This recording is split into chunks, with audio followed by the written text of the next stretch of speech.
Pfizer, vaccines, climate, and if needed, we're going to see a war here in the Middle East, because it's very easy to spark that everlasting barrel of explosive called the Middle East by telling Israel, okay, let's go into gear, let's have another war.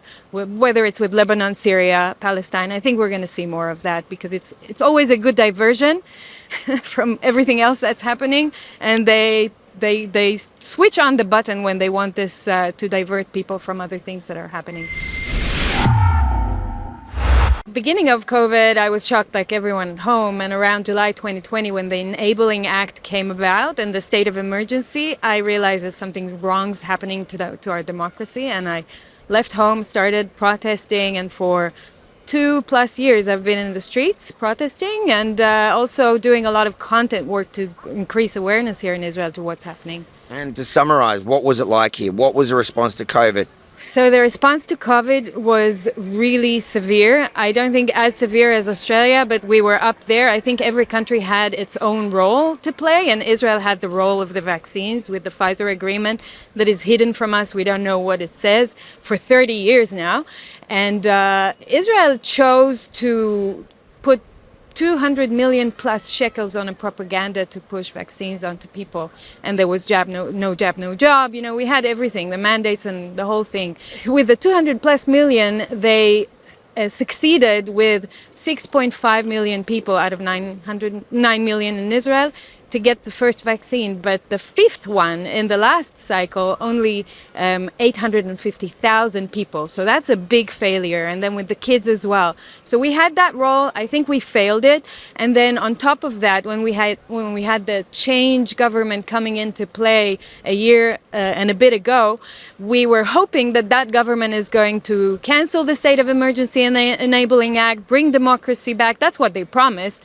They failed their base. They were mostly left-wing, the one that promised that. They failed their base, and therefore some of those parties, the left-wing parties, are not with us anymore. They didn't pass the threshold in this last cycle of elections a few days ago.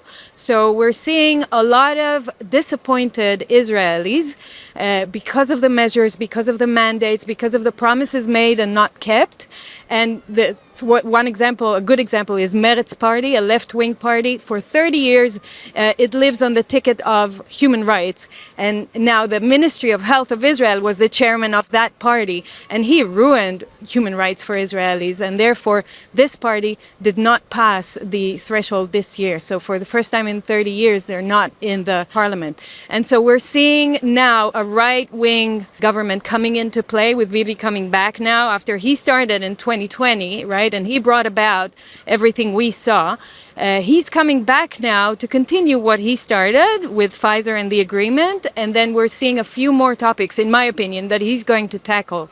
An interesting phenomena that we saw in Israel that was different than the rest of the world is the left and right divide on COVID specifically. So around the world, it has generally been right-wing conservatives that have been anti the mandates, anti the lockdowns, anti the COVID narrative, and the left wing have really been pro pushing it all.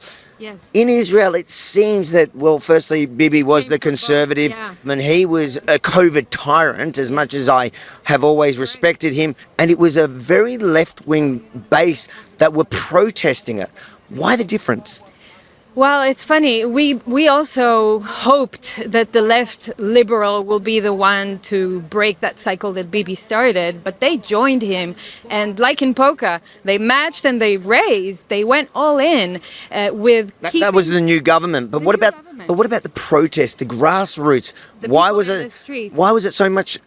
it so left wing here as opposed to right wing, whereas the rest of the world was the other way? Yeah, I think that in the end of the day, it comes down to morals and ethics and just being a human being. So it didn't matter whether you're left or right here. It just mattered if you had morals and ethics. That pushed people into the street calling for freedom. So we didn't see much of the left being a hope. We didn't see the right wing being a hope. Like in America, you have all the Republicans and the more conservatives being the ones. So it didn't happen here. It's not happening here. I don't know why. I think it has something to do with the character of the Israelis being very well indoctrinated to take authority. That's why we're being sent to the army when we're 18 and we're being taught what authority is, and they all complied. So we saw huge amounts of compliance here, and it takes a lot to bang on people's doors or their heads and tell them, hey, wake up, something's happening here and it's not right. I think now with Bibi coming back, the lefties are discovering that again because they're very scared of Bibi's steps. He can be very extreme if he wants to. I think that's one of the reasons why Bibi is back now. I think it's the WEF pulling strings and wanting Bibi to come back and continue what he started, because Naftali Bennett was a big failure in doing that. Maybe Bibi will succeed. I think we're seeing a very interesting political picture here. I'm not in politics anymore. I don't believe in it anymore. I think they're all liars, left and right. It doesn't matter. There are no truthful, honest politicians in Israel anymore. All MPs are the same, and they're doing the same stuff. So they may be promising different things. In the end of the day, we're seeing them doing the exact same things, even the ones that are calling for human rights. The left has two streams as well. The left is also in divide and conquer mode, because we have groups inside the left, which is terrible. Like Israel is really heavily impacted by divide and conquer. And so we have groups saying, just not Bibi because he's bad and he's corrupt with all the trials that are going on against him.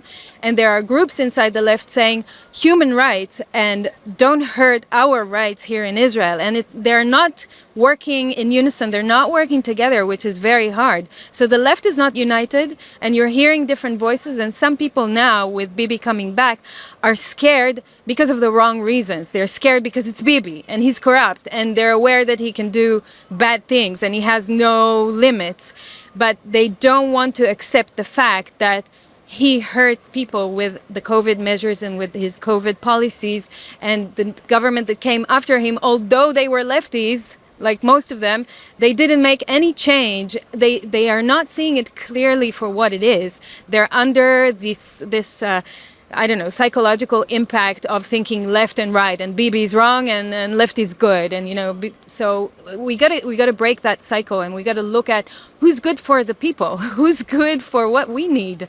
So I think we need to buckle up. I think we need to hang on tight to what's coming, and I think that the people of Israel, most of the left side and the ones that didn't win this election, are very desperate now, and they're thinking about relocating. They're thinking about how are we going to survive here with this extreme right government.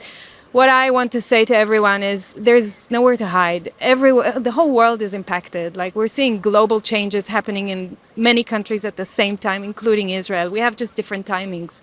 And I think we need to just make sure that if we don't think of a rule or a law is just, don't comply, don't play the game, and take care of your family, take care of yourself financially, mentally, physically, and build your community to be able to support you in difficult times. I think we're going into like a few hard years, and people need to be aware of that. If you enjoyed this report, make sure to like, comment, and most importantly, share it far and wide so the rest of the world gets to see the other side of the story from here in Israel. And if you're willing and able, please go to bibireturns.com to chuck in a few bucks to help us fund this trip. None of this is possible without your support. bibireturns.com. Hello, how are you doing, my mate? friend? You good? Yeah. How do you feel about the election? About the election, look, because I'm a bit of the right side decision, I'm a bit happy. Like, we need Yes. we need to get and accept everybody as they are, and without wrong looking at them, or it's their life, they're supposed to do what they want to do, and that's it. Maybe we all live together one day. There you go. bibireturns.com.